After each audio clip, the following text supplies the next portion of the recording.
ناداني للخير أوصاني، الدين ناداني للخير أوصاني، والذنب. كان الناس يصلون بخشوع، ونقرد الحين قدنا كأننا في سوق ولا في قهوة، خاصة مع بعض النغمات الخبيثة التي يضعها من لا خلاق له ولا دين.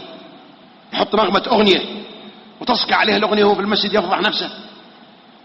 وبعضهم فيه خير ومتدين ويجعل نغمة أذان ولا نغمة قرآن ولا نغمة دعاء، ويظن أن هذا زين وهو ما هو بزين. هذا استهزاء، هذا إهانة لشعائر الله. تجعل كلام الله نغمة جوال، تجعل شعيرة الأذان نغمة جوال، وتظن أن هذا زين. من يعظم شعائر الله فإنها من تقوى القلوب.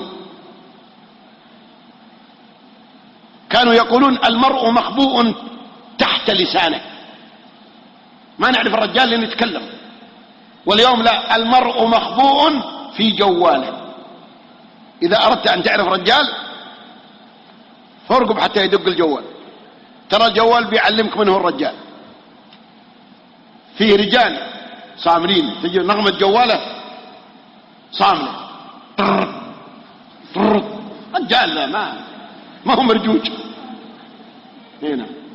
وبعضهم نغمة جواله رنة واحدة، لأن فيه في الجوال رنة واحدة، يعني واحدة خلاص طل، عرفت ان في واحد يقول ابغى ارد ولا ما برد.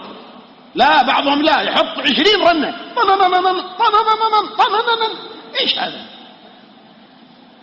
وبعضهم مطفوق تنكة مرجوج، يحط نغمة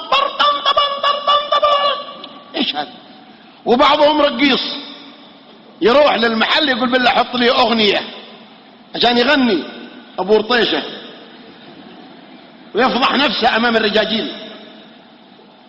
كنا مرة في مناسبة والولد مسكين الدلة في يساره والفناجيل في يمينه والجوال في جيبه، وتدق نغمة جوال أغنية فاضحة، فمسكين بهت صعق، لا يقدر يرجم بالدلة ولا يقدر يوضع الفناجيل ولا يقدر يصك الجوال.